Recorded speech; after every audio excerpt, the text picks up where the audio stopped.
time for the Gore N More podcast. Gonna have a good time. Gonna have a good time. Yeah, we're gonna have a good time. We're going on now. A ball break, walking hand in hand in the moonlight. We'll be the sweet soul there. I swear we'll never part. We're going on now. A ball break, running in the sand, feeling alright. And what's up, everybody, and welcome to the Gore N More podcast. This is your host with the motherfucking most, TJ Bowser, and joining me, as always, is your dark lord of knowledge, Chadwick Chrisman. What's up, bitches? And my name is not Chadwick. And the killing machine himself, Bobby Amon.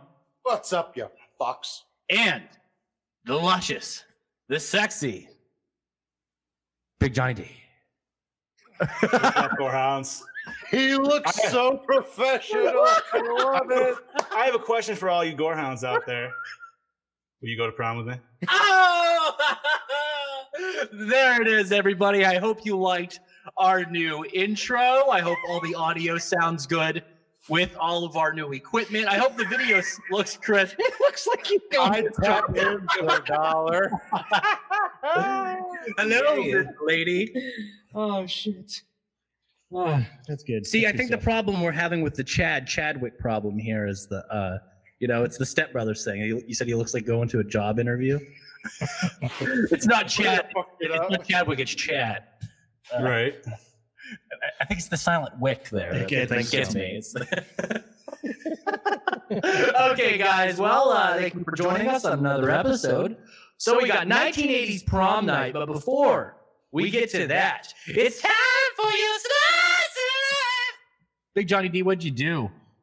Let's see. Still on lockdown bullshit. Still waiting for hopefully a callback. Our governor just extended everything, so that kind of fucking sucks the dick.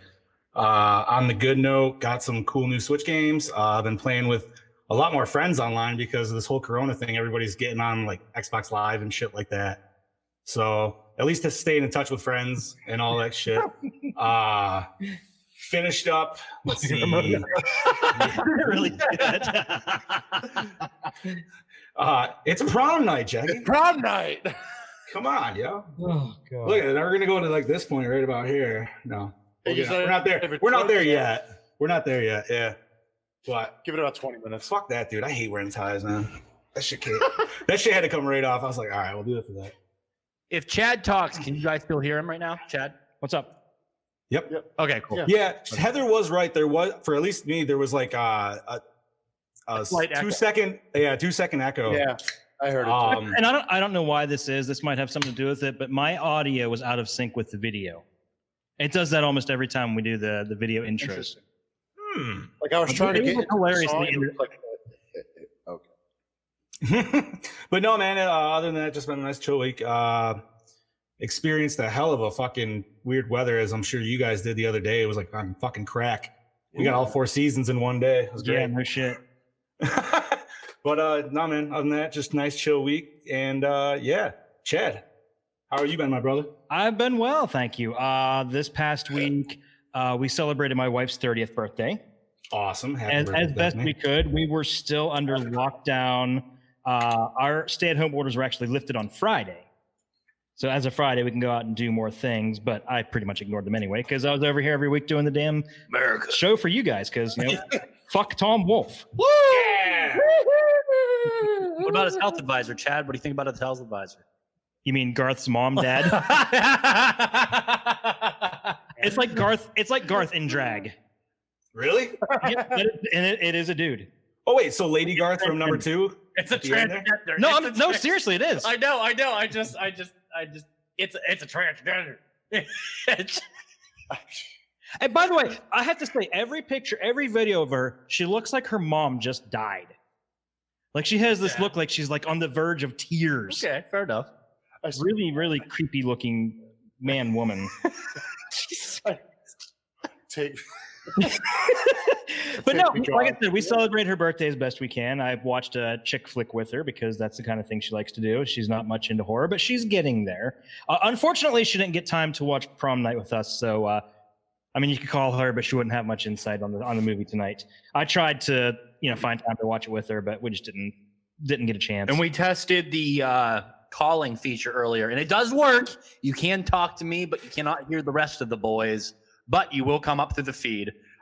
It's the way it's set up, and it's the best way to prevent echo. That's Fair enough. the best we can do. Yeah. Yes. Then Mother's Day was kind of quiet and relaxed. Oh, and I did start playing God of War over the weekend, Johnny. God. Awesome. Yeah, it's not bad. It's not bad. Dude, it's so good. I gotta say, it's really weird to be playing a game like this that doesn't have an active jump button. How the hell does that work? Okay, so you're not an Xbox guy, right? Obviously, Right. you got. So I mean, there was a game. There was a game on Xbox called Rise, and it kind of was the same way, dude. Because you're all just like, he was a Roman warrior, but same fucking thing. You know what I mean? Like, it was more realistic. It was like nobody's gonna be able to fucking double jump. Like, even though you have all magic powers, I get it. It's kind of weird, but Yeah, but if anybody should be able to double jump, it should be this guy. yeah, but he's like old as fuck now, dude. He's a but god. wait. So I just have to ask: did you get to the first god battle? How far did you get? The Baldur. Yes. Yeah. Where he was just fucking knocking him around outside. Oh yeah, his yeah. cabin? You just could not beat that guy. Bro, he was like were you Rock. not just like this the whole fucking time? You were like, this one scene was better than all of fucking goddamn Endgame. Like, holy fuck, dude! And it only gets more epic. You from drop there. a fucking mountain on him, and he still comes back. Right, dude? It's so good, man. That's awesome. I'm glad you finally hopped into that shit. Yeah. I really enjoyed it, and I got it for free, by the way. Awesome. Because Bundle? yeah. When I replaced my PS4, I got it bundled. I got this bundled with it, along with Last of Us and Horizon Zero Dawn. Last of Us, SJW. Yo, if you want to catch some Last of Us news, check out the last episode of Wake and Bake. I've heard about it. I've read the spoilers. I'm sure some people have, but I had to just throw the least a shout out for the show. That's our other show. It's delicious. But hell yeah, dude. Speaking of Wake and Bake, just for the hell of it, TJ, why don't you tell us your flavor of the week that you got in your pen? Pineapple Express by Cresco. Fuck yeah, buddy. Yeah, great movie. Plug for my work there. Hell yeah. I'm New sponsors? I finally tried some of our product there, buddy. Yeah, they don't stock it as much as they do the other stuff. They got a layer up for days, but they got like Which is hilarious because we are literally a mile from the dispensary. fast. Really? Yeah, Oh, that's wonderful. Or maybe it's such good quality that people buy it so that could it's be. not stock. That could very well be. Well, everybody's getting them extra money, government checks now, dude. So, No, they spent that all on the first day. Trust me. Oh, that yeah. was All the weirdos down there. No, dude, I'm talking about the people like me on unemployment who are getting the extra $600 a week, dude. Oh yeah. I was gonna say, if you got your stimulus check like a month and a half ago, it's gone. No. Oh, Yeah, yeah. I'm not talking about that, dude. Brought to you, beautiful HD. It is. That's a sexy camera, buddy. This is Chad. Even your life cam works. Yeah. Earlier, we rebooted the system, and it was blurry. And I was like, just wait, Chad. Autofocus. I can't believe that's like a $30 camera. I know, right? That is awesome. Nice. They were more expensive when they first came out. Mhm. Again, I will not say how this one is attached to bring you Chad. Crazy glue and gum, right? I'll take it. All right, that's my third. Yes. I'm good now. Must have been Bobby again. Fucking Chad. Anyway, Yeah, baby. guys. Okay, but before we continue, I would just like to wish happy birthday to Jeremy Brown. Yes, happy birthday to Jeremy Brown, birthday, Jeremy. film director of Friday the 13th Vengeance and Nightmare on Elm Street Up All Night. And tomorrow is my son's 6th birthday. Oh, Yeah. So happy birthday, Cameron, buddy. Now, wait. Happy birthday, sir. Are you gonna show him a horror movie on his 6th birthday? I probably won't have time now. that would be Camwick Christmas. Camwick. The Wick is silent. Continuing on. Enough about me and Bobby. How about you, buddy? What's new with you? Hi, I'm Bobby. It was good. Mother's Day was good. We just celebrated obviously at home because there's not really much else we could do anyway. And then I was besides a horror geek, I was a different kind of geek this week. I was messing around with RC cars and shit. Yeah. Love remote control cars. Dude, I had one the Clodbuster that you build. Mhm. So I have parts coming for that this week. Taking a little break from cosplay because everything's done at the moment, and I'm taking like a couple days away from it. And then so working on that, and then I got a few figures, and a couple other things coming soon. So all that'll be coming, and then cosplay starts up at the end of the week. Nice. But we're hanging in there. It's day by day. So not really too much. Still working my ass off and making the money. So I'm taking it and I'm fucking gone. That's about it. TJ, what about you, buddy? Well, okay. So I did a lot of cosplay stuff, a lot of new cosplays. So I talked earlier this week about maybe possibly doing a Scarecrow from Batman Begins. That has been talked to, and I'm in the process of trying to find someone and get a quote on said Scarecrow mask. And then I finished my Halloween 5 costume. I will now show Bobby the knife. Halloween 4-5 knife. I want the knife. Yes. I will have resin copies made by Cabin 13. Shout out to Cabin 13. Yes, please. And Hello. I will get 2. Yes. And then I got my herringbone coveralls. Very accurate to screen, and I'm so afraid to touch them because I don't want to ruin them. But you have to. I know I do. But they're nice. And then Michael Labate from Michael Labate Studios, proud sponsor of Gore N More podcast, sent out a Halloween 5 mask that he sculpted from the ground up called Tower Farm. And that fucker's on its way. And I got an extra thick pull on the bell, so it's a little thinner when you put it on. I wanted that because it looks more Nicolas Cage when you do that. And I'm all about that life. Set up the new lighting in the studio, well, a lot better, and cleaned up a bit, cleaned up the computer a whole lot, mixed up the audio here. We have an iPad running into the soundboard now. We got a whole bunch of reducers and stuff. Hopefully the sound's a lot cleaner coming from everyone. And we no longer need the Bobby noise removal. So when the fact that we don't need that anymore, hallelujah. And I say that like Medea. John, can you do a Medea hallelujah for me? No, because I've never fucking watched any of them. Not just you. I've never seen Tyler either, Perry's but- that role, Baxter Stockman. You ever watch Out of the Shadows? Oh, he does a really good Baxter I haven't Stockman. seen either of the Wait. Oh, the second Ninja Turtles too? Yes. No, I turned that off about like 15 minutes in. And I was like, I'm good. Fair enough. I don't know. Okay, good. But no, I did podcasts here, podcasts there, and then Saturday I did a show with Carl Winery and Dustin Monteith from Friday the 13th Vengeance and Jason Rising. Nice. Talk about cinematography, and I loved every minute of it. We had one rule: you're not allowed to talk about gear unless we approve it. And they didn't talk about gear the whole time. And I could promise you, as soon as that fucking podcast was over, that chat was full of gear and links. They are in fact camera nerds, and I love it. And then I started watching Twin Peaks again with Sarah, and about 50 minutes in, the acting was too much for her. And she said, "Can we please shut it off?" Well, that's how you know the show's good. And then I Fair completed Leon's campaign on Resident Evil 6, and I moved on to Ada, and I realized it was way too hard for me right now. So I went back to Chris. So I'm doing Chris's campaign, but I'm in the 3rd chapter of that, so I'm plowing through. Kind of like a jock on prom night, which moves on to our episode this week. Segue. 1980s prom night. Where the fuck's my cursor? There it is. Directed by Paul Lynch. What else did he do? Let me pull that up real quick. Paul Lynch. He has also done, his first film was a movie called The Hard Part Begins. He's done a movie called Blood and Guts. Right after Prom Night, he did another horror movie called Humongous. Okay.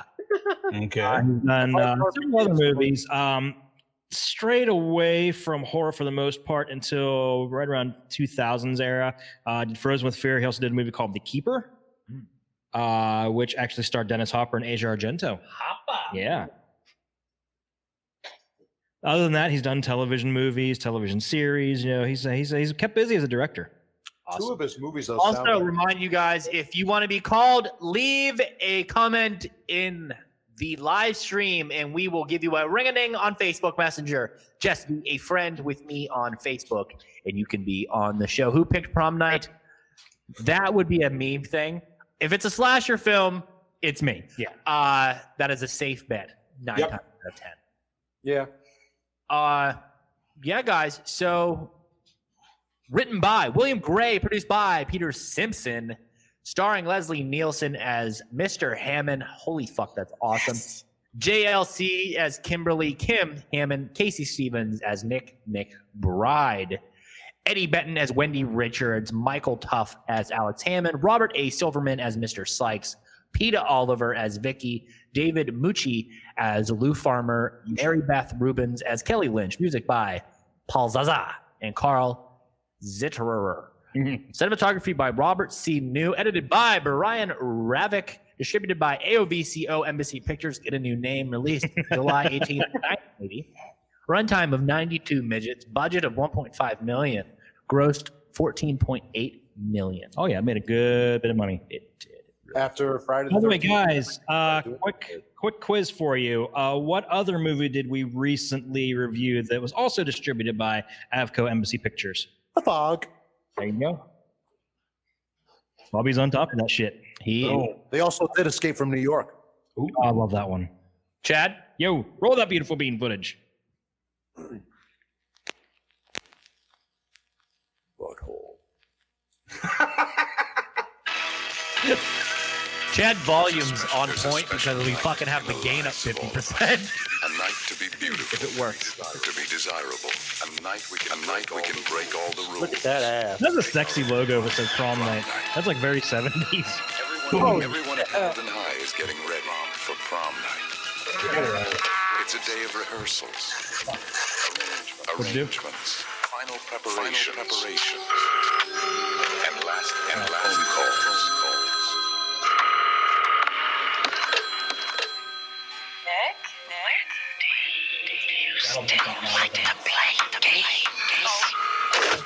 They're too old. Holy cleavage, Batman! Still wants I have a boner.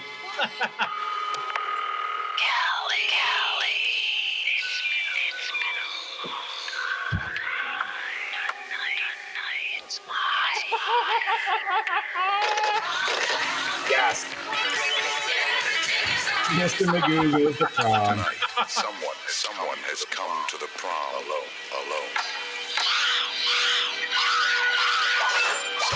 Someone who watches in the silent corridors. Someone who waits until no can help. Prom night. If you're not back by midnight, you won't be coming home. Bum, bum, bum, bum. You won't be coming home, all right? You'll be coming We home. will not be coming home, guys. No, we're not into paranormal, and this is not the place to advertise your paranormal group. So give Gorehounds a call. Anybody that wants to be called, leave a message in the comments. So other than that, I think it's time to get into our sexy little discussion. ooh, rundown first. We're not coming home. Remember, we're coming home. Chad, now that you have volume, I would love to, and I look slightly less comfortable so that everybody can see my not so sexy, slightly gruesome face. there we go.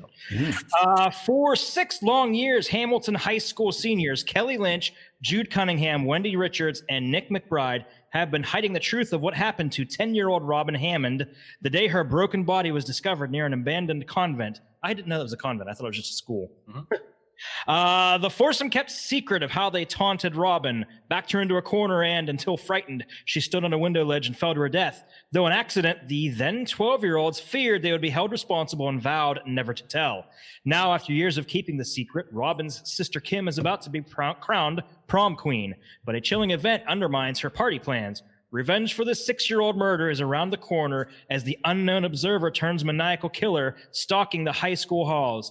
Kim's friends are disappearing and the dark, empty halls are filling with blood. This was the senior prom where some were crowned and others were losing their heads. Sounds like my prom. Okay, so we're going to give Barodi Kane a ring-a-ding-ding-ding-ding.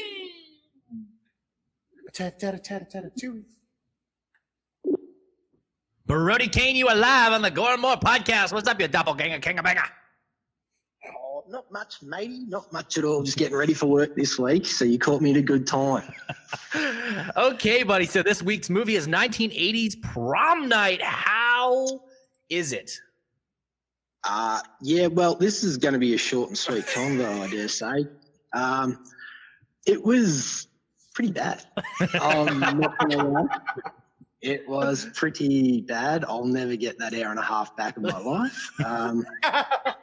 However, there were a few things I really did like about this film, and there was the opening, the start of the film. The first 10 minutes I thought was really fucking cool. There were a few little details in there, like when the music cuts in between the interior shots and that, just to spice it up a little bit. I thought it was going to be a different film. I don't know, just thought that. I got to give a shout out to old slick Seymour Crane. Yeah, that guy was great. A for confidence. Can pull up in a pedophile van and pick chicks up and snag it and jag a root. Hats off to the man. Hats off to him. Vicky's booty. That was on point. Damn, dude, Brody's knocking all my points out of here. Shit, dude, we're just gonna keep him on the rest of the fucking The day. heading scene was I was all for that. Yeah, the heading scene was quite good. Awesome. But yeah, that's my 2 cents on Prom Night, mate. And yeah. Awesome, man. Well, thank you for providing us with your 2 cents on Prom Night. And thank you for coming on another episode. Okay, dude, No worries. Thank you, boys. Yep. Talk to you soon, Brody. Oh man, I wish Brody could have heard us. Right. Oh, He will whenever he listens back. Okay, so we're gonna give Heather a ring ding here. ring a ding a ting a ding a chewy. Oh, she's been very vocal on her dislike of this movie. Yes. Yeah, I saw that. If there was a chest, she would shit on it. Although I have to disagree with her. Right here, right here. Gore. Yeah, Right here, shit, right here. Gore in it. Heather, hello, Heather Dot. You are live on the Gore N More podcast. What do you think of 1980s Prom Night? Here we go. Hey guys, I don't have a hell of a lot to say because I've been drinking all day and I forgot to grab a sheet of paper to take notes.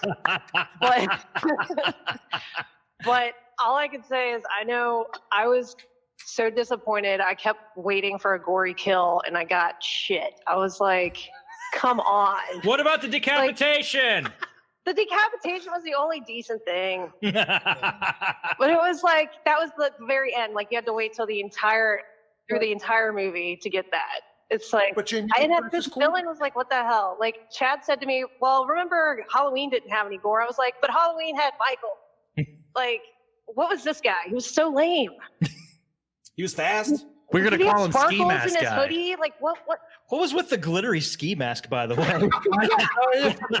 Things were just glamorous. It's all. He was just trying made a glittery ski mask like that.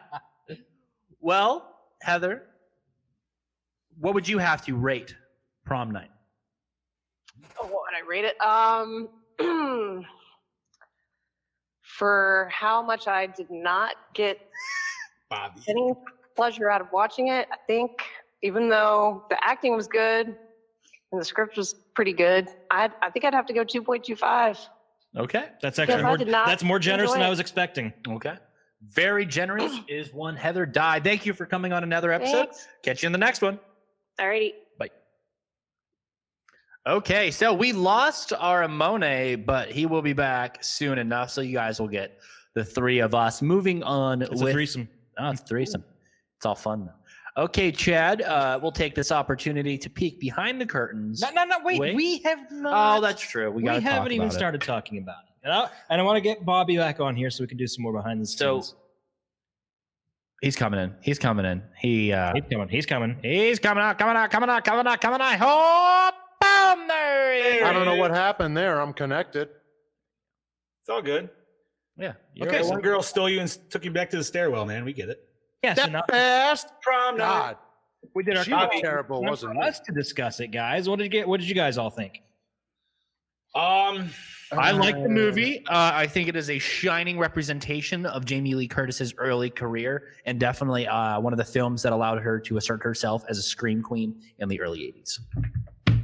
I will agree with that. I feel like it was kind of more of a cash grab using her name. It was. It was a super slow burn. So She was actually a last minute signing. Her part was supposed to be played by Eve Plum, Jan Brady. Oh. Okay, to which, for me, at least, I'm sure at the time, name big, yes. But for me now, or I'm sure most of you guys, like, you just mentioned that. I'm like, who the fuck is that? So, Exactly.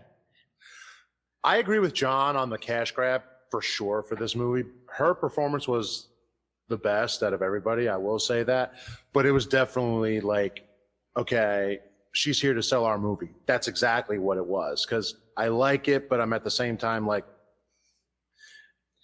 there's a lot more I was expecting. Yeah, it was okay. It's not something I'm gonna go buy the Blu-ray of. But we still got some really nice Jamie Lee Cleaver. Yo, man, we still got some really nice Jamie Lee Cleaver. Yo, Facebook updated. It looks like shit. Again. What's that? Facebook updated again. It looks like shit. Oh.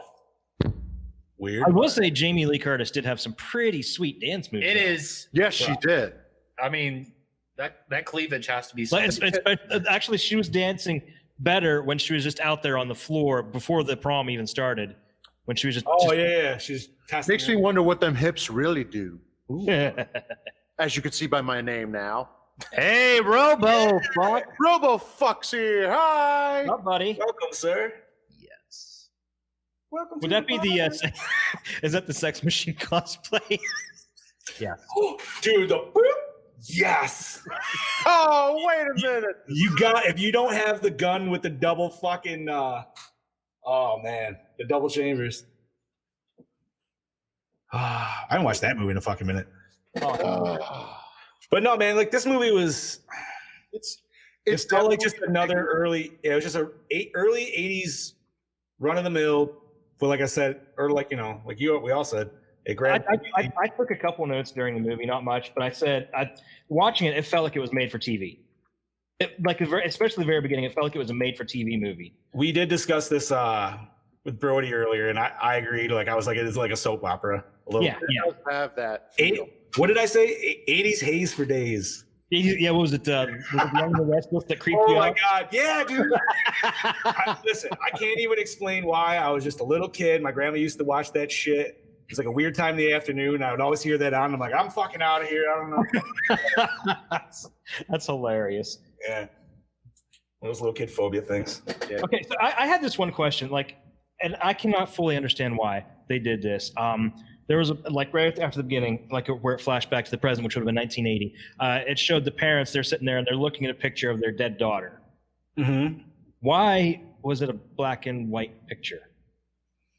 Yo, man, there's a lot of time period things I think you could ask about this. I thought that was just so weird because she died in 1970. What the?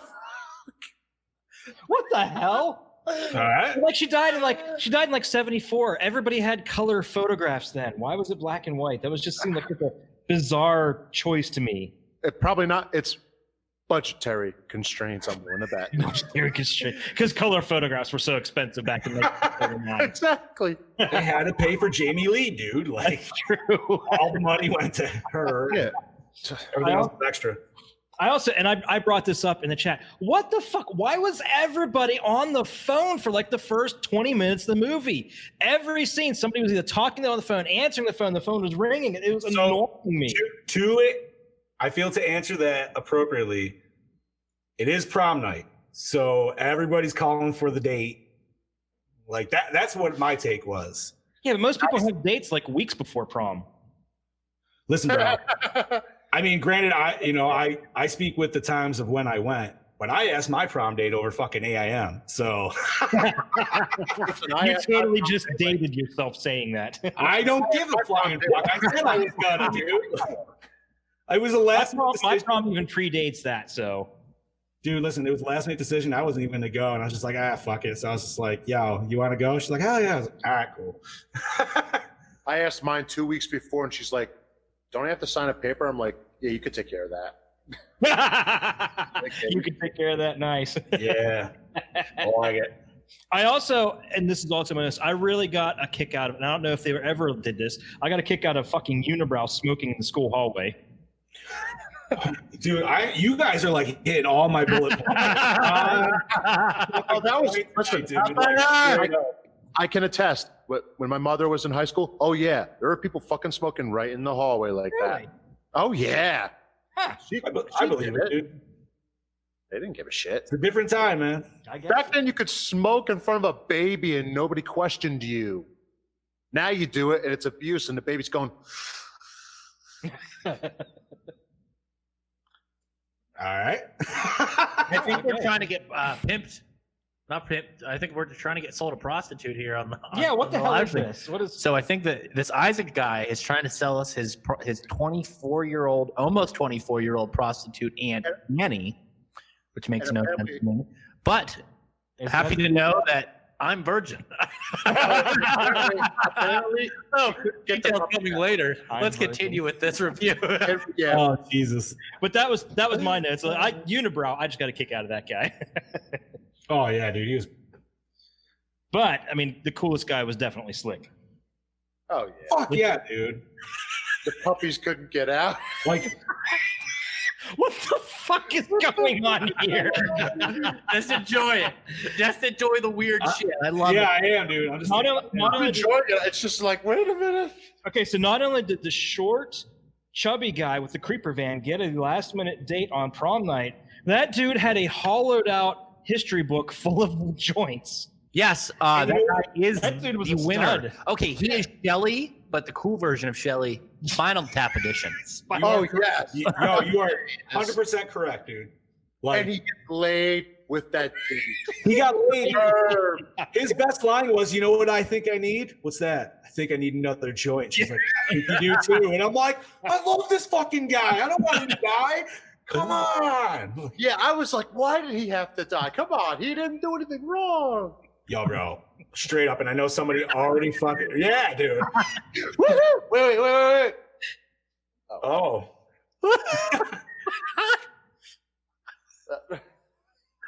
Oh, fuck, dude.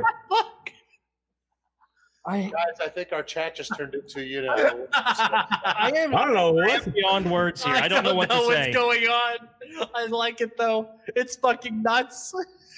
Welcome to the show. Yep. Yo, Right this is now, definitely it's taking a new level here, bro. Shit. I think Oh, we're man. officially in Howard Stern level Yes. I mean, the audio version won't make any sense. Shit. now. So we got Brody the Doppelganger Kanga Bang, Adriana the Virgin, Isaac the Pimp, and Big Johnny D, Sex Machine, and the Dark Lord. Oh, Jesus Christ, dude. This is great. Anyway. I don't even know where the fuck we are anymore. I don't know. Something about a Johnny prom G, night. you had a big question, didn't you? Did I? I don't know. I don't even think we're that far We're not along. even that far We are not yet. even close to that. We were still. We all discussed it. Let's get on to the behind the scenes stuff. Yeah. Oh, shit. Oh God. Oh Jesus. Okay. So the line: "It's not who you come with; it's who you take home." Appears in all 4 prom night movies. Okay. 4? There's 4 of them. Holy fuck. There's this one. There's 2 of them that center around Mary Lou. I don't remember. She's like a ghost. And then the 4th one is like, I don't know, some child molesting priest. I honestly don't know. Alrighty then. I don't even think I'm making that part up. But I'm sure you're not, dude. Like, Brock Simpson is the only actor who's appeared in all 4 prom night movies. Brock Sampson? That's what I thought too when I saw that. I was like, wait, what? No, it's Brock Simpson. So it's like Brock Simpson's alter ego. Yes. In one of several scenes removed from the theatrical version of the movie, Principal Hammond takes his wife to visit Dr. Fairchild after a visit to Robin's resting place, the cemetery. Don't even read it, Chad. Like, you know what? Don't even read it. In a scene in the office, and the men talk privately in the hallway. It is revealed that Robin and Alex are twins. All right. Okay, so that, all right. Well, that's taking one of my questions out of the way. So, Yeah, that I kind of assumed that. It took me to the end of the movie to finally figure out, oh, they must have been twins. I mean, and Brody brought this up too, because it was kind of the whole like, I figured that's why they put him in the same striped shirt in the beginning. Like, that was just like, well, Yeah. Heather, there is gore in this movie. Your failure to see that just because we don't see throat getting slit and stuff. We do get to see the aftermath Yes. of that. I know what you're talking about. Yes, there's a special effects team. I understand your problem with gore because we don't actually see what I don't know, compared to other slasher movies, we're not, it's not Edge of the Axe where you see the fucking axe smacking off the person's head. Yeah, but I feel like 1980, you don't see a lot of gore. You got to compare this to the slasher movie was still a prototype at that time. Yeah, that's true. So it took a while for it to develop. And this was actually almost a PG-rated movie. Okay. I could actually see that. The sequel is Hello, Mary Lou, and it is a supernatural film. It's actually really good, too. Featuring Michael. Who the hell is Mary Lou? It's actually better than this. I love the movie. I liked it, too, the first time I saw it. I've seen it a long time. Okay. So according to director Paul Lynch in the documentary... Why is he dark? So he was having a difficulty securing financing until Jamie Lee Curtis signed on. Once the film was shot, Paramount expressed interest in distributing the movie. However, they only wanted to open it in 300 theaters, whereas Avco Embassy Pictures offered to release it in 1,200 theaters. Avco released Prom Night as a result. That same year, Paramount released another independent slasher film that nobody's ever seen, nobody's ever heard of, Friday the 13th. There it is. Oh! Jamie Lee Curtis did her own stunts at the movie's ending. Ooh. According to the Blu-ray commentary by director Paul Lynch, the van that goes off the cliff in the movie was actually stolen by the stunt coordinator. That's phenomenal. That's guerrilla filmmaking. That's fantastic. So I'm glad you brought that up because I want to just say like one little special point about that scene, and I love it. You could tweak that whole scene by just adding 30-second delay of just, if the van wasn't on fire as it was rolling down, like it would roll down the hill, land, wait like 30 seconds, and then big explosion. That's the difference between horror explosion and comedy explosion. Yeah. I felt like he was almost right there, dude. You know what I mean? Like there was a fine line with this one. Like they could have added in a couple moments of slapstick and this movie would have been like phenomenal. I mean, I was kind of laughing during that whole van chase scene. That almost felt a little slapstick. I loved the van chase. That was, dude. That was great. That's my favorite scene. Hamilton High School was the one setting that all the Prom Night movies have in common. Ooh. Okay. I already mentioned this. Eve Plum originally auditioned for the role of Kate Hannah. She was actually signed to play it, and then they got Jamie Lee Curtis at the last minute, and that allowed them to get a bigger budget. Composer Paul Zaza wrote all the disco songs in only 5 days. I mean, I feel like I would say you could tell, but at the same time, like, got your shoulders. He's got your shoulders moving a little bit, maybe. It's disco. It's not that hard to write. That's true. Hamilton High custodian Mr. Sykes, albeit drunk on the evening of the prom, knew that a killer was loose because he was secluded in the same storage room that Wendy ran into when she was being pursued. You can see the camera pan left to his silhouette shortly after she enters the space to hide. Mm-hmm. Oh, that was an interesting thing because I just thought he was like Crazy Ralph, According to Paul Zaga, the prom scene was shot with actual disco hits that the production company later realized they could not afford the rights to. That gave him a week and a half to create similar original disco songs for the movie that were close, but not so close that they could be sued. Dude, so that makes total sense of why the song Prom Night sounds like, I wish I knew I think it's like Starlight or something like that. But it's literally like the same fucking beat like that, dude. Yep. You could literally sing it over top of it. It's amazing what you do to get a movie done. Oh, yes. Right. I took the time to translate some of this stuff. She's talking about bumps on her skin in Christmas time. What? Bumps on her skin. All right. Yeah. It isn't fucking Christmas yet. Topical cream. Do you like pina coladas? Oh, so fucking. Continuing on. Thank you, Chad. Prom Night filmed over 24 days in Toronto, Ontario, Canada, from August 7th to September 13th, 1979. The Don Mills Collegiate Institute served as the main school location, while the Langstaff Jail Farm in Richmond Hill was used for the abandoned building featuring the movie's beginning. There were deleted scenes of Leslie Nielsen talking morosely about his daughter's death to a doctor, and also scenes of him chopping wood, which were meant to point him out as a suspect. There were also deleted scenes with a psychiatrist informing Leslie Nielsen that his wife has serious problems, not just depression over their daughter's death, and another scene with her looking at a picture of their daughter Robin on the wall surrounded by flowers, which were meant to make her seem like a suspect. So it was originally more of a murder mystery than what we got. There was also a scene with him speaking to a psychiatrist about Robin's death and its impact on Kim, how she gets depressed from time to time, and about them being twins. And Alex doesn't remember the death at all, but obviously he does. The subplot about Leonard Murch was added late in the production of the movie, which was completely out of place and a total red herring and shouldn't even have been in there. Thank you, because that just seems so, like, it felt last minute, dude. You know what I mean? Like, you were already, like, what, 30 minutes into the movie, and they're like, oh, yeah, by the way, there was this one weirdo dude who happened to be there at the same time that we didn't talk about before, and we caught him, lit him on fucking fire, then he was institutionalized, now he's escaped, and we're going to totally just not even think about that anymore, really. Yeah, that was the most bizarre thing I've ever seen in a movie, I swear. Like, all right, what the fuck was that, dude? Like, Just want to light them bitches on fire. right? That's all they wanted to do. They were just like, we just need somebody on fire in this We movie. need fire. Because they figured out slashers. Fire, put it in. So he's like a prototype Freddy Krueger / Cropsy. There you go. Right? The original version of the film was given a PG rating, but the studio was afraid no one would see a PG slasher movie, so they upped the violence to get the movie to an R rating. Interestingly, the first and only slasher film to be rated PG is, gentlemen, Tourist Trap. Tourist Trap. Boom. Love that movie. That was It is a great. great film. Now, that was a good That was a fucked up movie. I enjoyed that.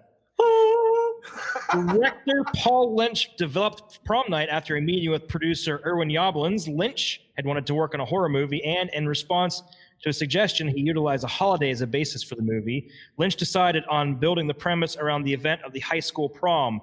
Paul Lynch's original idea, and I have it later on in my notes, was about a serial killer gynecologist. Ooh, I like that. Yo, come on. Why couldn't we get that? This movie is famous for being one of the only slasher movies with a sympathetic killer. I can see that. Yeah. Prom Night would not be the only movie actresses Jamie Lee Curtis and Anne Marie Martin, that was the, she had the guy name in the credits, would star in together. Jamie would reprise her role as Laurie Strode for Halloween 2, and Anne Marie would play Darcy, Nurse Karen's friend in the movie that is promised to ride home from the party at Steve Mackey's house, and she was uncredited for it. Basically, just a little cameo. Dean Siskel called this a watered-down version of Halloween crossed with Carrie. Another critic called it a combination of Friday the 13th and Saturday Night Fever. What the Yeah. All of those fit. That's a good analogy right there. Robert A. Silverman, who played, what was the custodian's name? Sykes, had just been in a serious accident, was still undergoing speech therapy prior to acting in this movie. That's why he talked a little strangely. And he came up with the idea to put tape on his glasses. Nice. Okay. Director Paul Lynch, this is originally conceived a movie about a psychotic gynecologist to catch it on Halloween. But upon being told that such a movie would be distasteful, he retooled it into Prom Night. That would have been very tasteful, just saying. How has Troma not put a movie out about a killer gynecologist? Yeah, the Pussy Prowler. Sounds like a porno. Both Jamie Lee Curtis and Leslie Nielsen starred with Adrienne Barbeau in two separate horror movies, Curtis in The Fog, the same year as this movie, and Leslie Nielsen in Creep Show. Both of them didn't share scenes with her. David Mucci, who played high school rebel Lou Farmer, a.k.a. Unibrow, had a serious medical condition. He was forced to be immobilized underneath the stage for the scene in which Lou is decapitated. He was terrified that something would happen while he was trapped there, so director Paul Lynch held his hand for the duration of the scene to assure him everything would be all right. Okay. So I'm guessing he might have been somewhat mentally disabled, something like that. Jamie Lee Curtis also had a murderous brother, Michael Myers in Halloween. Unlike the former, in which he tries to kill her, in this movie, Alex Hammond completely ignores her. And that yeah, Pretty much tries to protect her. Though. Okay. Holy fuck, almost lost a can. Okay, guys. Woo. So. Yeah. All right. John. All right. Well, this is going to be hard because a lot of people already hit these questions. Thanks, Brody. You fucked us up. No, it's all good. You know what, man? That's fine. Because I think I still got maybe one more, and it might be just kind of a easier one, but yeah. So Lewis, which was Unibrow dude, or Lou, why the fuck were his dudes kissing up on his date? Yeah, that was really Cuckold uncomfortable. session incoming. Bum, bum, bum, bum, bum. I mean, she like definitely like smacked him away, but I was still just like, whoa, bro. That was a little weird to have. What the fuck all was those that, guys dude? in the Like, car, and they're all You know what it drunk. is? They were all aboard the hoe train. Ah, there it is. yeah. Ugh. They were thinking about the gangbang. Why? Yeah, but don't you I mean- really have to have the chick like ask that question first? You don't just start making out on her shoulder. Oh no, John, Unibrow doesn't remember? have. He just takes. Ah, yes. That's fine. That dude looked like a total fucking caveman, didn't he? Yeah. They all did, dude. They all did fucking big, like forward brow, fucking. Yeah, they were. Let's see. So we definitely talked about the man of the hour, dude. Fucking Slick. there. It was awesome. My question was going to be like, is this one of the only movies where a random fat guy gets laid, however, and it's not supposed to be a funny side plot? True. Yeah. Because usually, anytime a fat guy gets laid in any fucking movie, comedy, or whatnot, it's always supposed to be like a ha ha ha. But no, dude, this dude totally rode up pimp style rape van like we called it before. And that girl was just like, yeah, dude. And he got not it. only that, he had the fucking Seinfeld ruffled pirate shirt on, dude. But I don't want to be a pirate. Fuck, bro. Yeah, right? I like at the end of that episode. A puffy shirt, dude. You know, it's not a bad looking shirt. Yeah, right? Can you spare some change for a poor buccaneer? Oh, man. Yo, Steve, like, he had the shag carpet, everything, and he Oh god, literally that man was nailed taken it. out to the max. Mhm. dude, he was the best part of this whole movie, dude. Like, he was I the, want I wish that we got band. more of them. I Right? want that band. Oh, fucking love it. Brody, because it's called overkill. You gotta make sure that little bitch is dead. Wait, throw the Right? You wanted to make sure that this wasn't like maybe it's her the whole time. No. She got off. Yeah, we gotta assert that she is dead. Maybe she survived. Let's make sure. Give it 10 more minutes. There is no red herring here.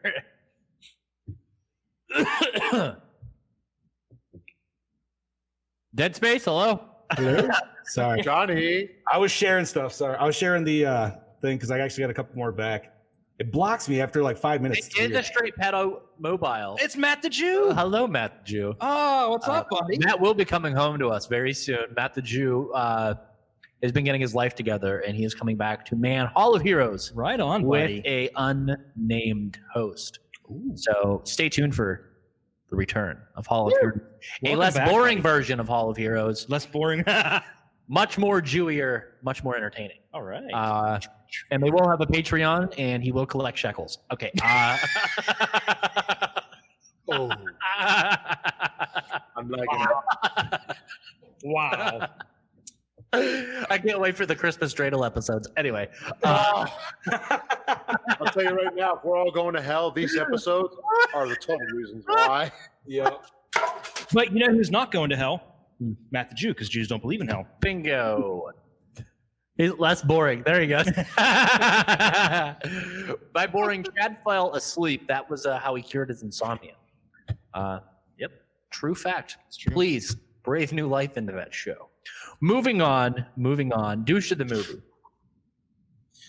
You know, this was a hard one, dude. There's a lot of douches in this. It actually is not. The dude that goes to have sex with a girl and the girl's like, no. So he's like, okay, fuck you. Yeah. Yeah. Yeah. Oh, Yeah, like I can't even give it to Unibrow. That guy was just Yeah. a total douchebag.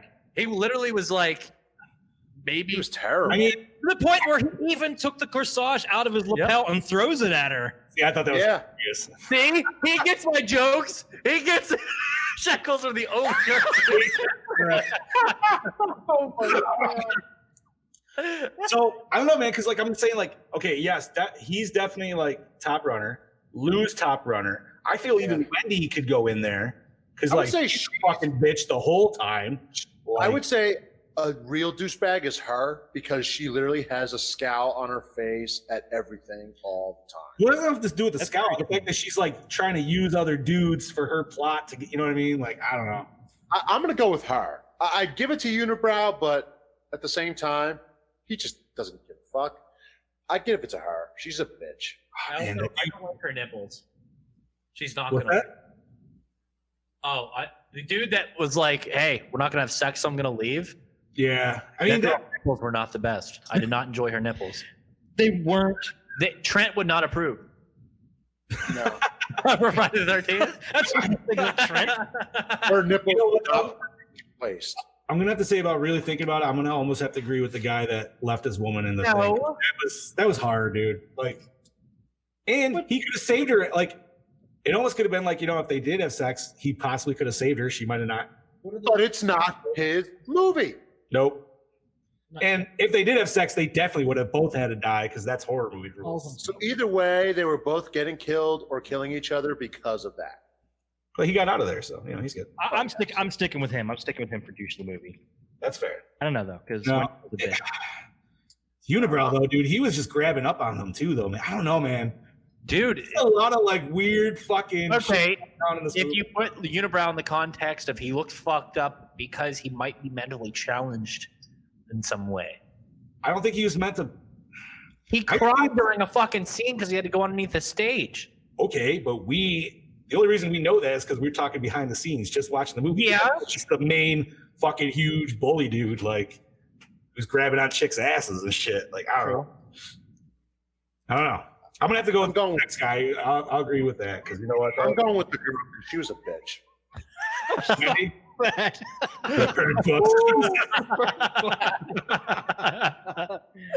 Oh wow. Yeah, that's fucking nipples look gross.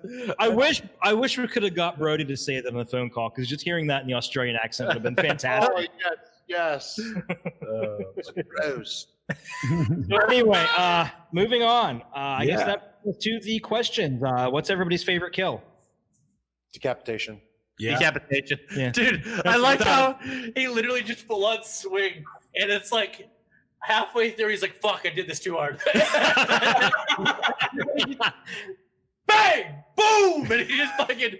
Boom. I love how the head rolled down onto the runway, came to a stop perfectly, sitting straight up and down. Yeah, and it just they leave it there for the rest of the movie.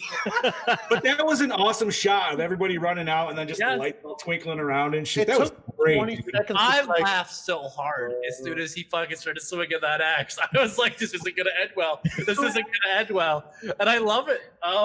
When he started going on his rampage, what was it with his screeching? Like especially when he first started attacking Wendy. Did you catch it at all? It's his battle cry. It was just like Everybody needs to cry, what was man. that, dude? Oh, it's so weird. And I love the glittery mask, dude. Like it's like we're in a disco movie. You might as well have a disco killer. You know what I mean? Like fuck it. It's got to be the right way. That's true. That's true. Moving on. Best scene. Van scene, dude. Van chase scene. It's gotta be the best. That's what I gotta go to. That was hilarious. That was.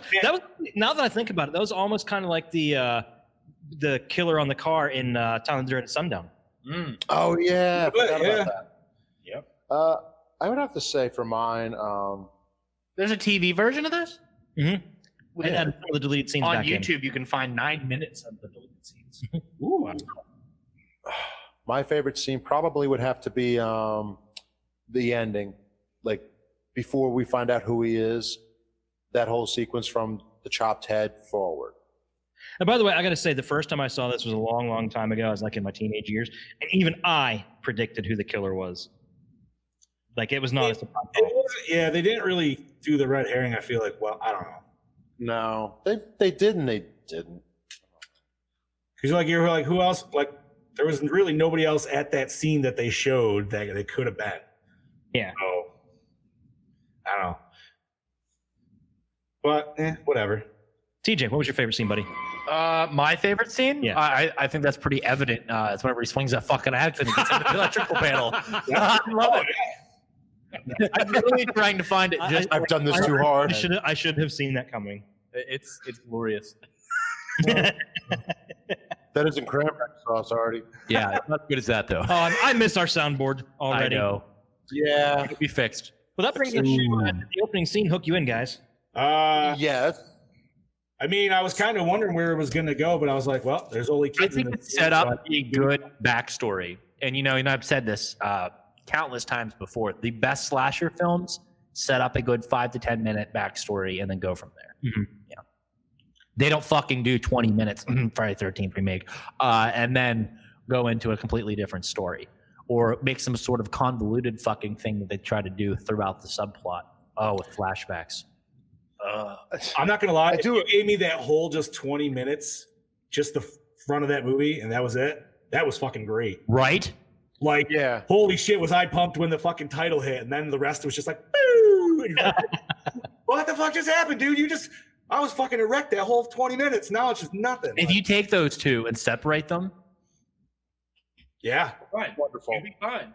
But no. no. Oh, well. And we Opening made it poll. 56 minutes in before we had a discussion about Friday the 13th. We did not that he wasn't mentioned, but had a discussion about it. I feel like that was also the amount of time in this movie that technically would be in the second kill scene. The little girl died first, but the actual second kill in the movie was about that long too. I kept checking. I was a little ways in. Because it was like once it happened, then it was just the floodgates of it all happening. But Chad, you look like you're. we talked. Can we do a sidebar real quick? Sure. I was reading on forums and Reddit, as I do a lot. I probably shouldn't. But what do you guys think the highest kill count in a Friday the 13th movie is? Which film has it? Jason X 28. No. Jason X is yes, but how many? I don't know, dude. How many was on I this? don't know, 'cause I wonder how many people were on the Grenville. We do. It came out. I found it on a Reddit post. A convention before the director died. Somebody asked him, and it's on audio recorded somewhere. But he said that space station had 20,000 people on it. Holy shit! So you take the 32 kills in that movie plus 20,000, and that's how many Jason. Fucking 20,000. He So- just nuked them.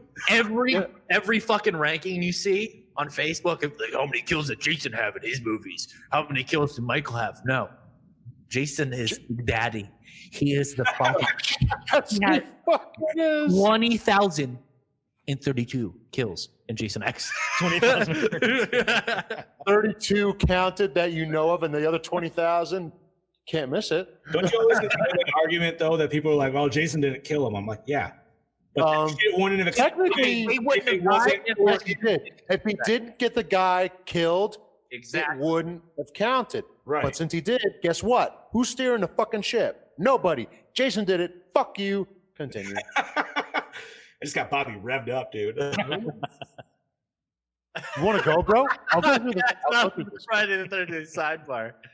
I don't even remember where we were. That's right, Matthew. Jason is the Slasher daddy. That's right. And that's right. I got him right over here. He's over here. Actually, And that will be an official Gore N More fact. from here on John, yo, is it doing it again? doing what? It is. It is. John, keep talking. Keep talking. Wait. Say it again, John. Say it again. Do it again. Oh no, he cut out completely. No. No! Give us a refresh. Give us a refresh. Fresh. I want that pop up.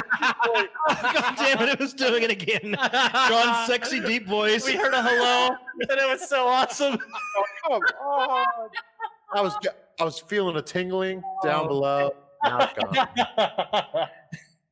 It's coming back in, guys. Mighty Papi Portis. There he is. Say something. Test 1, test 2, test 3, test 4. Yes! Yes! Oh, this Nope, is. Oh. cut out again. John, I think you have a whole glitch. You either have to do the clear browsing data thing or a full restart, buddy. I'm gonna guess it got full halfway through the fucking show because we're streaming. It's got full, guys. It got full. Yeah, we can't hear you, buddy. We can see your mouth Yeah. moving. We can't hear you. Luckily, we Damn know it. what it is, so the show will go on as we continue. Chad, I'm going to go on your comment there real quick. We were this close, Chad. We were this close. It will happen again. We will have the salty balls. Chad, I'm going to go on your comment what you just Find a hooker.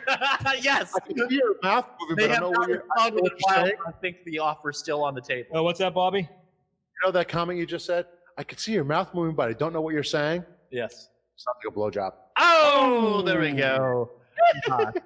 Okay, guys. Yeah, where did the hookers go? Like, I think they finally bowed out because our numbers dropped to skosh. So I think all the pimps and the pimpettes just fucking bowed out. that was so fucking weird. Tripping. I just really wish the people that are going to listen to the audio only version could see what we were reading. Right. That was so fucking weird. Some weird Spanish. I don't know. Was there Russian or something in there too? The one guy had like a Russian name, and they were like trying to. For anybody who's listening, I swear to God, they were trying to like pimp somebody out to us. And just for your reminder that the audio only version of this podcast will be available on iTunes, Spotify, Google Play, and pretty much anywhere podcasts are found, and also on your source for pop culture, much more, dobackdiscussion.net. John Dranscock is ready to join the stream. John. Had that girl wrote back, "I Poppy," it'd be better. Hey, Papi! Nope. Nothing. Can't hear him. Oh, I can hear him. It's your settings. It's your settings. Check your settings. Look in the gear. Check the drop-down menus. oh, It's the settings. He's just got to fuck with them. John, talk real quick. 1, test 2, chocolate ice cream. Chocolate salty balls. Say it, Chocolate Johnny. salty balls. There it is. Yes! Yes! Victory! Yes! Okay. Snow. I don't know what Am the I co- problem is, but your audio is just so horrible. Like, it cuts out, and it's, like, super low. But he sounds great. Sounds Weird. sick. I think she gave a price, but it was Spanish. Yeah, sadly, our exchange rate, and we do not carry pesos here at the Dewback Studio, so your exchange cannot be processed. We Sorry. give you 2 cents. That's about it. Yes. John, can you hear us? I can hear you guys just fine. He's a little delayed, but he's there. Here, I'm going to kick John out and then bring him back and see how that works. Wait, say the voice one more time, John. And I'm going to refresh, and then I'll be right back. God. Oh shit. Hello? Hello. I got you guys. I got you, Bobby. I can't hear. Do you have them? No.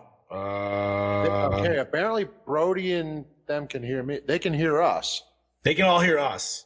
but we can't hear them. Okay. What the fuck? It's something on their end. Something's Well, going that's on. weird. All right. So I got the low voice at least for like 1 sec. Damn it, dude. I wish it stayed. Dude, you had it for like 10 seconds. Oh, god damn it, dude. Because that would have been a fucking end of the episode right there. Right, That would dude? have been wonderful. Bro, I would have went straight into singing fucking Mother Lover, dude. From Oh. yeah. Dude, I mean, you know what? If everybody can at least hear us now, we'll do a little bit of filler. But All right. to all the mamas out there, happy Yes. belated Mother's Day. Happy belated Mother's Day to everybody. Yes. Yes. Yesterday was your Mama's Day. I don't know about you, but I went out, got my grandma, my mom, and my wife some flowers, a couple cards, did all the drop off while still remaining socially distant, but still showing the love. For my mom, for Mother's Day, she just wanted a cake from her favorite bakery, which is right down the road here. Nice. They make fresh buttercream cakes with any kind of filling you can imagine, like every day. Nice. Funny enough, it's my wife actually. That's what she wanted. She wanted me. She's like, go to the. It's like one of the best bakeries in town. She's like, I want donuts from there. I'm like, yo, done. And I am so glad I hit and I also picked up a fresh loaf of Italian bread because I'm like, yo, I'm here. I'm getting it, dude. Listen, if it's fresh Italian bread, you ain't ever getting back. Oh my god, dude! I should have got 2 so I could have just ate the whole 1 loaf on the way fucking home. But you just sit there and gnaw it up. Oh, bro, I could, dude. It's so good. The farm I work at, sometimes they get big loaves of bread, and they all have separate vehicles inside them. You'll just see loaves of bread, and they just start gnawing on them. That's awesome, dude. Fuck it, dude. Listen, man. You got fresh Italian bread, especially from the bakery, dude. Oh, nothing better, dude. But man, this kind of sucks with this whole technical difficulty bullshit. Yeah, even Chad's like, "What in the ass is going on?" We don't know. Yeah, dude. This is fucking awkward, man. Like, it's weird that you and I are still coming through. You know what I mean? Yeah, like we're good. I don't understand why they're not. Huh. Interesting. So, fuck it, dude. What did you watch this on, by the way? I watched it on Tubi. Yeah, so did I. I know. Shout out to Gorehound Heather. She said it was also on Shudder. So, for anybody who has not watched it yet, you got 2 options at least right there for you. But I feel like I kind of almost wanted to watch the 08 version after this, dude. Because I only watched it saw- once, but I don't remember it. Hello. I did. Oh, there he is. Hey! Yeah, I think I know the problem. What's the problem? It has to be this weird setting that switched automatically on here. Well, that's fucking ridiculous. I think. I can't hear Chad. Wait. Chad, talk. What's up? Yeah. Oh, okay. There he is. Oh, yes, I wasn't saying anything. Yeah. No, no. It looked like you were paused for a second, like you were like. No, I was looking at TJ because he was explaining. Yeah. Sorry, fair enough. It's weird. It's the weird input. We're running 2 external webcams and everything else. I don't understand. I don't think it changed, but I think when he got knocked out, something happened. Huh. And then we tried to refresh. I don't know. I feel pretty with Johnny.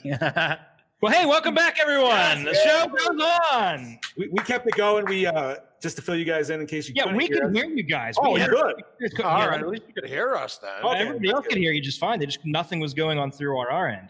All right. I was like, shit. This is gonna be a lot of dead air. We gotta talk about something. We gotta talk about something here. Kudos to you guys for keeping it going while we were having technical difficulties. You by the guys, way. okay, we're in Best Hits, Hottest Girl. Absolutely. Jamie Lee. That cleavage alone wins me over. You know what, dude? I don't know, man. I'm gonna say Vicky had a really nice ass, but Wendy was looking pretty good in her prom dress. So I don't know, man. It's tough. But I yeah, gotta go with Jamie Lee on this one. yeah, Jamie Lee. She did it with.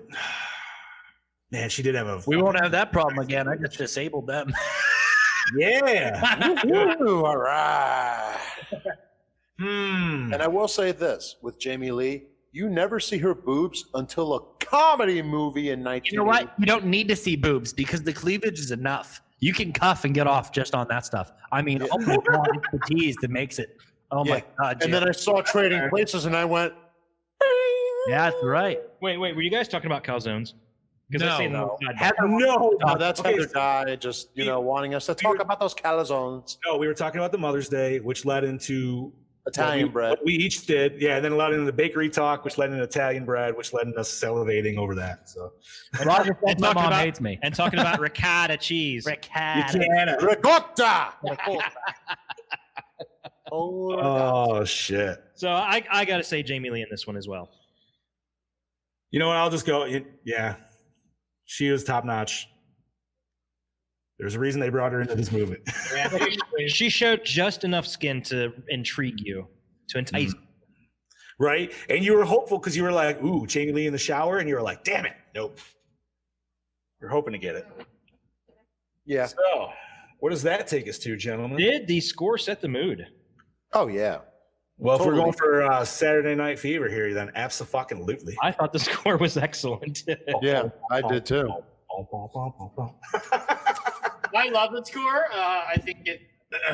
I love the score. I think it sets the mood and it fits the movie very well. And you can't go wrong with a disco sequence, especially in a slasher film because it's so unique and it stands out among so many other films that came out in what I would like to call the golden age of slasher films.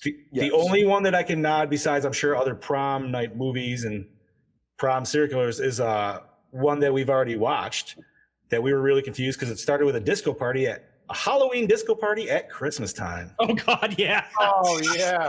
Remember that shit? Oh, that was great, dude. I loved that movie. I could watch pieces over and over again. That was a good one, dude. Like, I need to get that shit on Blu-ray for real. Exactly. That was so good. That was of your picks. That was my favorite. And then Don't Open Till Christmas was like your second. That was really good too. That was the same director. Yep. That was good. Santa Sleigh was the shit. Wait, no, that was the one with the Christmas discos. Yes. That's right. Yes. I don't know why I was thinking pieces. Probably because of the same Wait. director. Yes. Oh, wow. Yeah, I was thinking pieces myself, dude. Holy shit. Anyways. Yes. So, did you guys get a best song by chance? The first song they played at the prom, not the Really? Prom Night song, but the song they played right before that. I like that one. Yeah, I agree. Because the prom night song, it was just like they said prom night and then a couple other words over it. What the? It was like prom night, yeah. Don't feel, Are you it's time to feel all right, prom I can night. hide behind my. Well, it was strong. Hiding behind his microphone.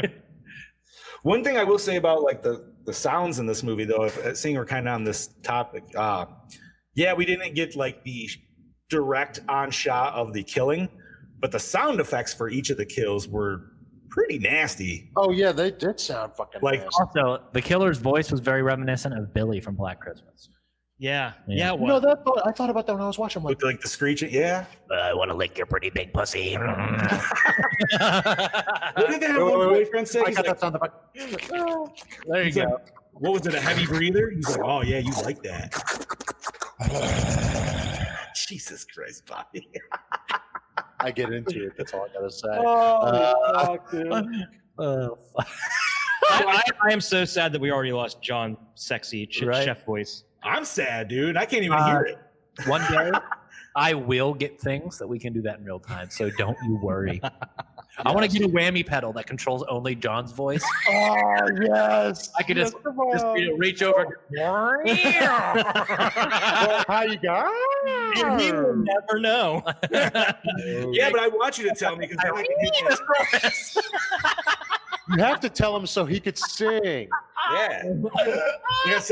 When you guys were muted, I was actually going to go into Mother's Day if I still had that fucking voice. Or Mother Lover, I mean. Yes. Speaking of that, we did not cash in on the Mother's Day slasher film for this week. We didn't. We did crap. not. Oh well. There's always next year, guys, because That's season right. 2 is coming.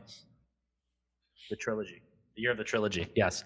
That's so cool. So, you know what? I think we're probably going to be unanimous on this. Maybe. But, favorite character, gentlemen? Slick. Slick. Slick, hands down, dude.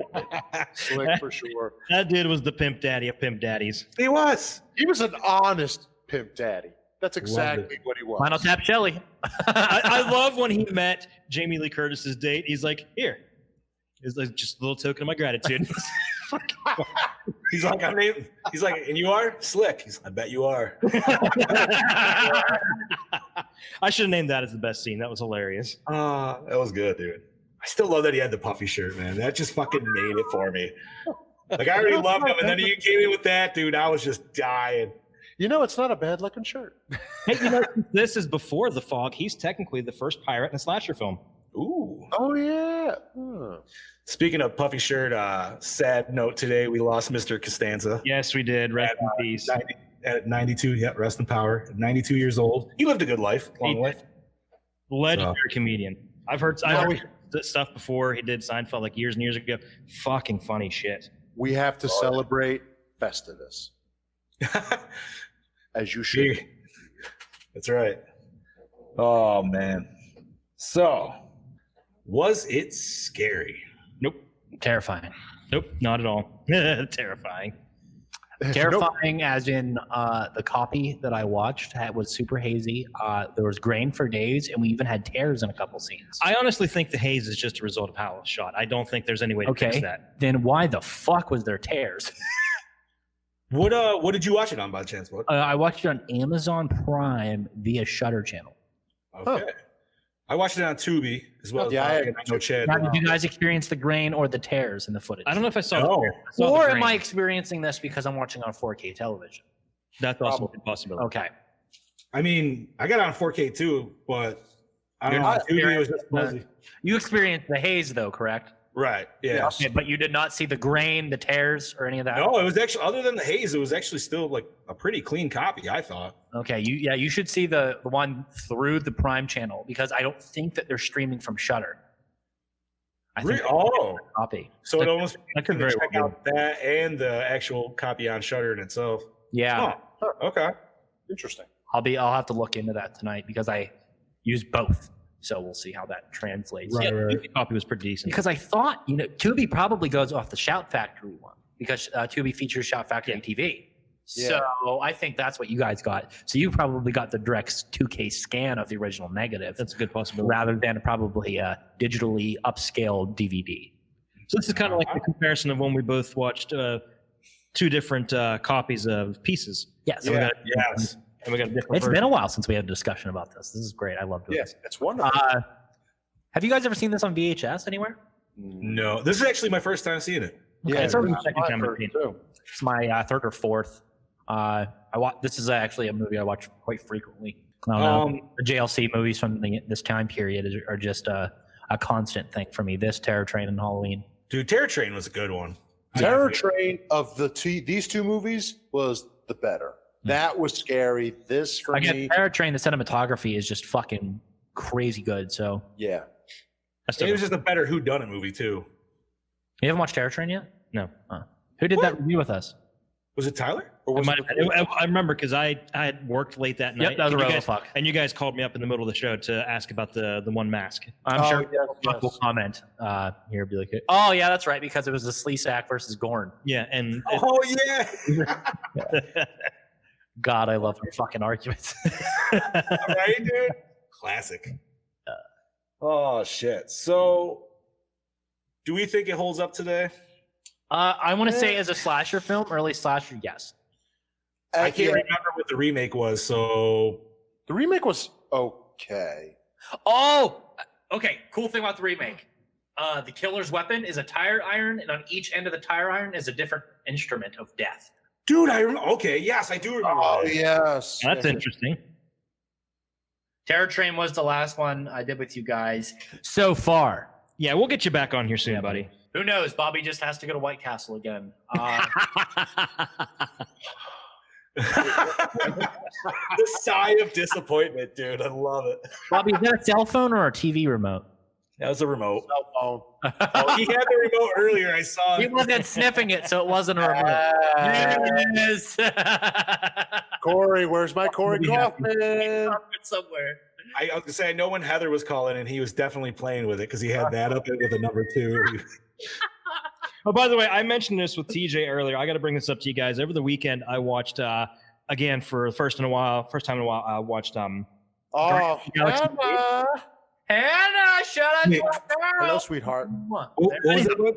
I was watching Guardians of the Galaxy 2 over the weekend, and there's a Yes. character on there. I swear to God, looked exactly like Kaufman. And it's not Tom Tolles because that fucker's dead. Is he part of the Reavers or whatever the hell those are? Yeah, Yes, or a certain appointment. I'm gonna have to Luckily, we had fucking- our vaginal health back in check, so we won't have that anymore. but yeah, he was one of the Yes. whatever they call it, Reavers. Do we have an actor name for it? Or I didn't look it up. I'll have to Okay. find out. You know, seeing that we're talking about Corey, should we drop our? Oh wait, we can't do it. can't do that yet. That's right. Sorry, forgot. We That got was to my get bad. throwing the TV spots. We're transitioning to the. I want to call this Gore N More Shit Show 2.0 because we're working our way through things with a new higher quality everything. So give us time, we'll perfect it. Very good. But shout out at least to all of our sponsors. Yeah. Every last one of them. So who can name all of them? We Well, have 7. We got Lance, Mass by Lance, Cabin 13. Gavin 13. We got ourselves on, getting our sweet fucking merch so you can not look like a shitbag. More Costume Studios. Can't forget Marcio. Marcio. Yep. Bobby, help me out here. I'm stuck. Oh, Death Style Graphics. yes. Great. Did we say Graveyard Classics? Yep. That's part of Death Style Graphics. Oh, yes. Michael Labate Studios and Do we want to go to our energy drink, or is that doesn't count for this one? I mean it works for everything technically. So Okay. That's fun. if I'm on the show, just use guys. If you want a good solid energy drink, and Chad can attest to this, Raise Energy. Go over to repsports.com, use code POWERHOUR, and get a discount off of Raise Energy and all other products at repsports.com and support the network. Also, head on over to dobackdiscussion.net, click on the merch tab, or go on over to tpublic.com/dobackdiscussion and pick up some fucking merch. Quit looking like a piece of shit and buy some hot swag today. So So guys, you can look like a sexual Tyrannosaurus. Just like Tyrannosaurus. So guys, Strip this on your sore ass blade. acting was good in this movie. That was good. I Yeah, got wasn't it. bad. It's kind I, of Leslie Nielsen playing a straight-laced character for one. Dude, I was just waiting for one of those Frank Drebin lines of like a midget at a urinal. I was gonna have to stand on my toes. Like, I just want to tell you both, good luck to you. We're all counting on you. Oh, before I forget, Bobby, who's coming on Rabbit Hole Saturday? Oh, hold on. I know I had a moment. We have on Rabbit Hole on Saturday, because hold on. I know who it is, but now I forgot. Oh, Terrifier himself. What's his name though? David Howard Thornton. That's it. David Howard Thornton is coming on Saturday. Art the Clown falls down the rabbit hole. That'll be interesting. Yes. No politics, all movie. Yes. Yes. So enjoy that thoroughly, guys. Saturday, 3 p.m. Eastern Standard Time. Nick Strawn, myself, and Art the Clown, David Howard Thornton. So, guys, cinematography on this film. I will say I will credit it for a couple of shots, a handful of shots, and one in particular would be the pan shot during the chase through the gymnasium. Fucking gorgeous. And also, can I talk about something real quick with the killer? The way he's shot and the way he comes into frame, he's always running. Like, he's always in a rush to do something. Like, think of it like whenever he goes to kill Unibrow. Like, when he comes into frame, it looks like he was running. Yeah, dude. So, and I like how they framed that shot. So they left it sit there. So they had him run. Action! Boom, boom, boom, boom, boom, boom, boom. And then he like he ran, and then he fucking books it down that fucking hallway, and then it just pans. It's fucking beautiful. I wonder if there's outtakes because I want to see how many times he missed his mark filming that. That's right. That'd be great. Oh shit! You know that's a Bobby type killer, just fucking running. See, You're right though, dude. Like he was always. I think the only one he wasn't was his first one there in the when she was getting dressed. But like Wendy, he instantly was that POV like straight at her at the mirror, and then that was a good chase down. But that's the one you're talking about, right? When he's chasing her through the gym, like she lands. Yeah. Dude, he books ass after her. Dude. Like, that scene, and then the Unibrow when he dies. Both of them, they're just running. It just it's true. And I think that's why he overshoots that fucking axe cut. Like why it goes in because he's going so fast. Like he's in a fucking. Right. So he's just like. You know, it's nice though that at least they kind of set it up that you know, if you're wondering how this dude's kind of taking out all these other guys, they showed him in that fight prior to where he was taking on 3 dudes by himself. You know what I mean? Yeah, so he's a fast motherfucker. Also fighting Unibrow in that scene. Mm-hmm. Right. And those lackeys. His minions. Fucking A, dude. That's exactly what they were. Can we also talk about the one punch it took?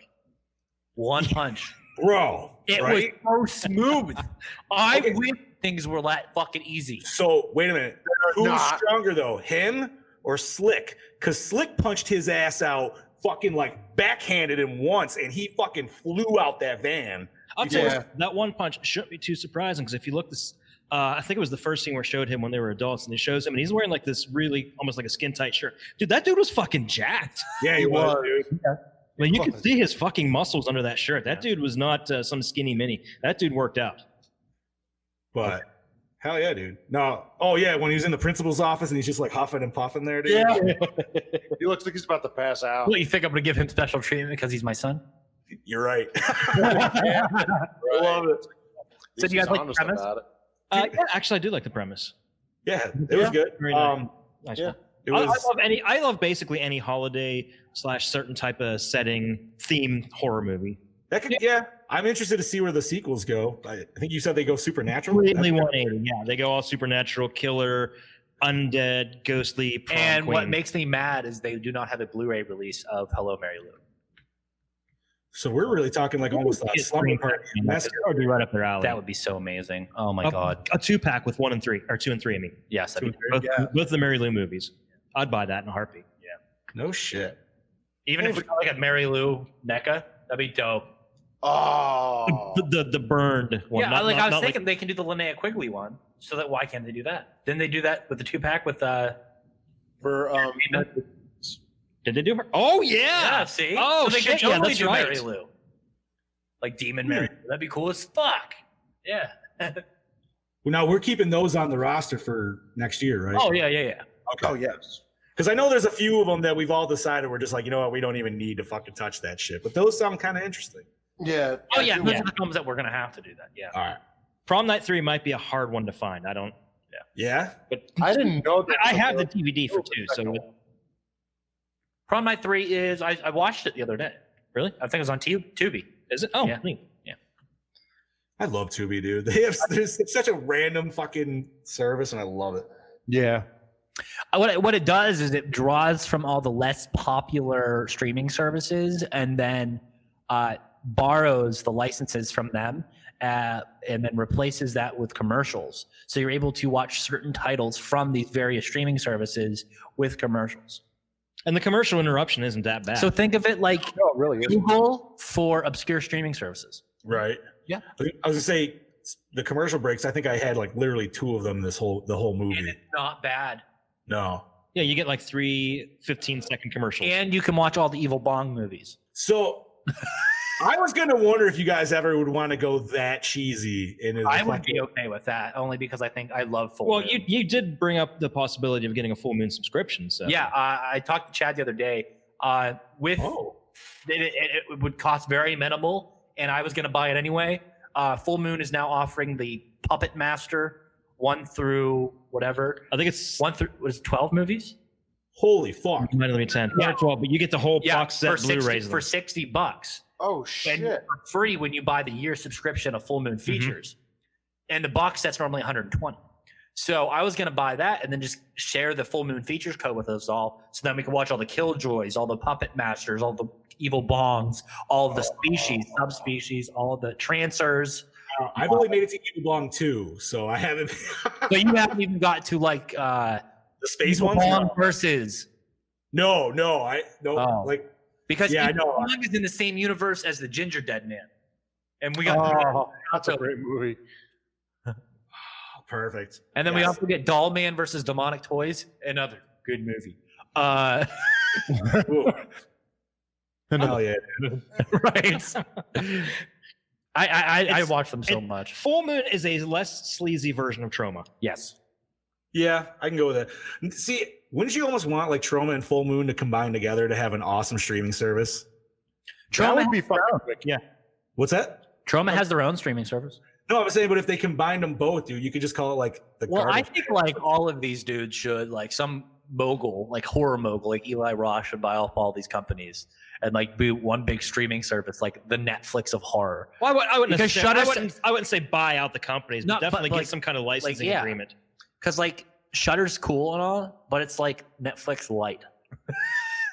Like we can It's like Netflix dark. Okay, yeah. Because Netflix doesn't do horror. True. I mean, they do, but And we get documentaries, but they're not like they're not as in quantities as like, let's say we get Tiger King and then like 4 other fucking docu-series come out that day. Like it's few and far between when we get new releases on that series. And you know what I also don't like? How they say it's a Shudder exclusive and then 3 months later they sell out and become a Walmart whore. Yeah. Because I saw Haunt the other day at Walmart for $10. if you pay close attention, Mhm. all of the streaming services exchange titles every few months. Yeah. You see a horror movie that's on Amazon Prime, and then a couple months later it'll be on Shudder and it'll be off Prime, and then it'll move to Tubi or something else. They move them around. Like Friday the 13th, just in the past year, has been on 3 it's a separate horror, services. Yes. Oh, yeah, I guess Paramount just did something with CBS. Now CBS has 1 through 8 on their streaming service. Oh shit. Okay. Wait, would that be Hulu? Because I think that's where I just. I think. Yeah. Oh, no, Hulu's NBC. NBC. Okay. That reminds me, just for the hell of it, I was messing around on Roku and I turned on Pluto TV just to see what was on. I was flipping through the different channels, and they have their own horror live channel and stuff. And I noticed they have a channel that just shows Degrassi episodes. So I'm like, oh, that's cool. So I went out to the living room to tell my wife, and I turned on turned on the Roku out there and turned on Pluto TV, and the very first thing that came on was the original Friday the 13th. Nice. Yeah. It just happened to pop up. It's because of the contracts that Shudder uses with distribution. Okay, fair enough. Hannah would know about them. Boom. All righty. So I think, gentlemen, we are on the triple R's. Oh, premise. Oh, we said that. We said We said we love the premise. Okay, for me, this is a rewind for days. I'll rewind it to give it another chance as well. Remake's out because it's already been. I kind of want to watch the remake again because I don't remember it, but I would It's suffering probably watching this again. time period.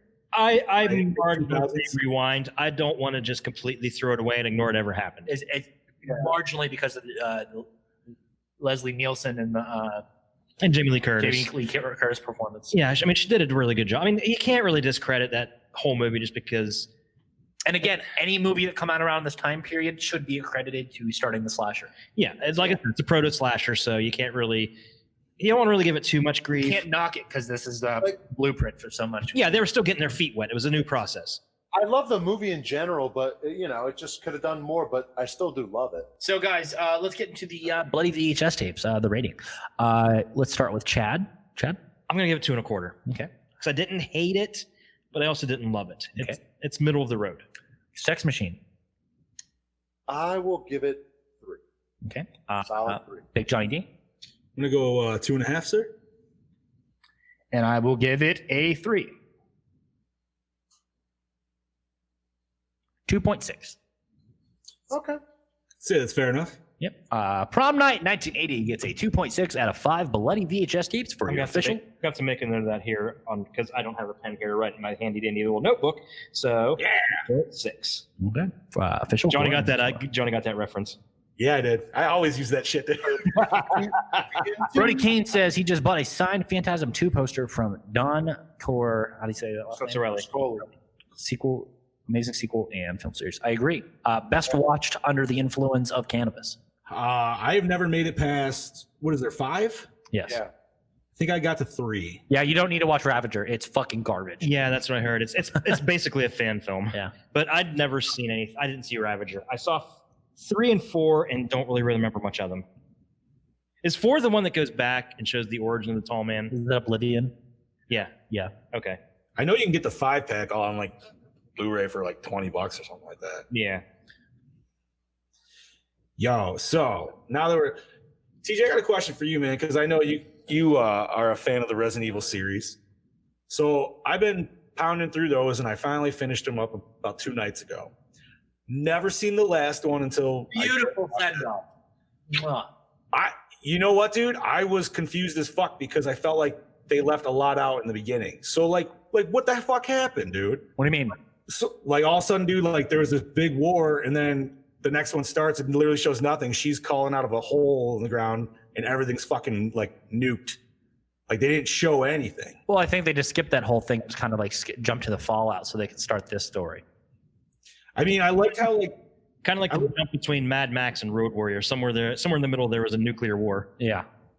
Yeah, like it just also like I know they like try to like say like because I had to look it up, but it said like it was a clone of Wesker that actually was at the end of that one. But I was like, they never fucking explained that. At least that I didn't catch.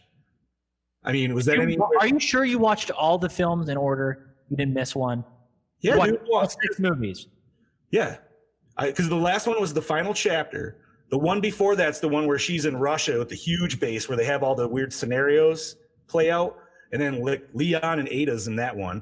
Well, they all go to Washington, D.C. at the end there where fucking Wesker is. And he's like, we're doing the last stand. Well, then literally the next movie starts and it's just her.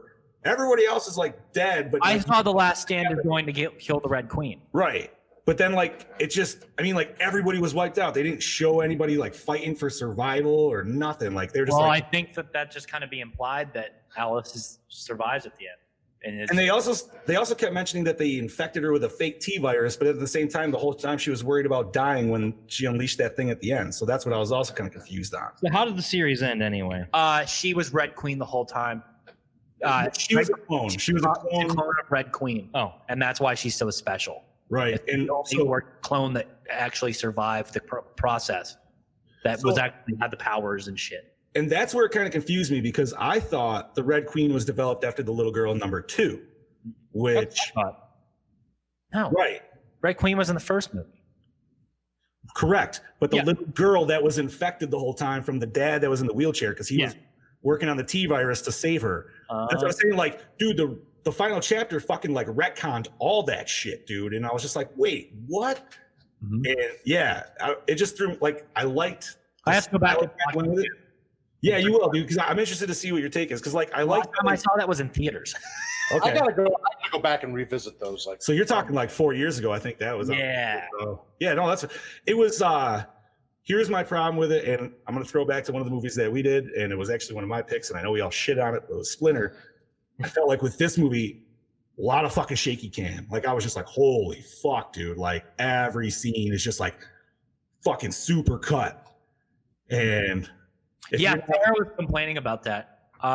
She watches me play the Resident Evil games, and then she was watching the movies and we were watching, I want to say Extinction, and when the dogs get released, the quick cuts of them killing people, she's like, I felt like I just got cheated. Like, those dogs got released, and it was just quick cuts, and then boom, she's on the motorcycle. And I was like, yeah. You're talking about when those weird people were trying to like make her in the pit. Yeah, that was actually baby. Yeah, that was a cool scene. Yeah. I mean, listen, I still liked. I feel like, dude, once you get to Resident Evil 6, you already know what you're kind of getting into. You know what I mean? You're not going in looking for a fucking top 8 movie here. You're going in for a fucking It's a video action movie, like right. It's an over action video game. Exactly. Not only that, but Paul Wes Anderson is essentially Rob Zombie. He's just like, listen, I'm going to make movies and put my wife at the role. Yeah, that's exactly it right there. But you know what? They have their place in the canon of the Resident Evil, so. No, I like them, dude. They have Redfields. I don't give a fuck. Listen, man, I was happy that they finally brought Leon in. Like, I wish they kept more of him in the last one. But and big hammer dude shower scene. That's all I'm gonna say. Oh, dude, that was fucking yes. It was a great. Listen, I'm gonna get the 6-pack because I found it on fucking 4K Blu-ray for $30. Yo, send me that link, dude. I gotta get that. All right. But I was just like, I don't care that I just watched them all. I'm like, I'm still just gonna fucking buy them. But. And I like 2 only because of it's heavily based in Raccoon City. And it just feels like I'm watching Resident Evil 2 movie. See, I was happy.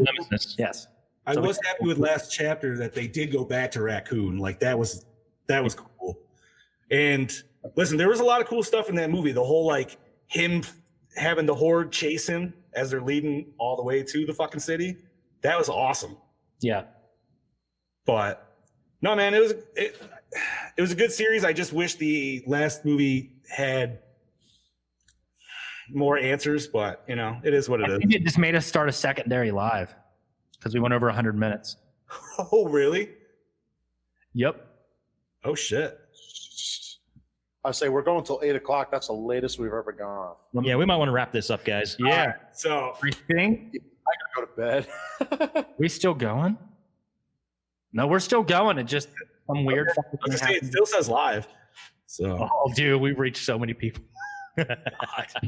Well, does anybody else have any last minute horror things they want to address? The sad thing is, this wouldn't have been as long of an episode if it wasn't for that 10 minutes of technical difficulties. Yes, true. Yeah, this is true. Fair enough. That'll all be cut out in audio. So, listen, we kept going as best we could. Awesome, because you don't have to deal with that bullshit. Yeah, right. For real. Oh, fuck. Well, so, yeah. This was a fun episode, guys. I like this. For sure. This was good. This was very good. I loved it. Now I got to go back and rewatch all Resident Evil because it's been so goddamn long. Right. You're welcome. Yeah, thank you. Thank you, Johnny. Distinction. So I'm gonna have to dig into that at some point. Just to let you know, they have 2, 3, and 4 on Netflix. Nice. I know it's really weird, just those particular numbers, but you know, if you're looking for them. Life itself is a funny ass thing. What the hell is behind Bob? That lamp that like blinds me. Yes. Well, thank you for joining us on another episode of the Gore N More podcast, your favorite horror movie podcast. This is your host with the motherfucking most, TJ Bowser, signing off. This is your Dark Lord of Knowledge, Chad Crispin, saying, "See you later, bitches." This is Big Johnny D saying, "See you later, Gorehounds." This is your killing machine, Bobby, saying, "I'll kill you later."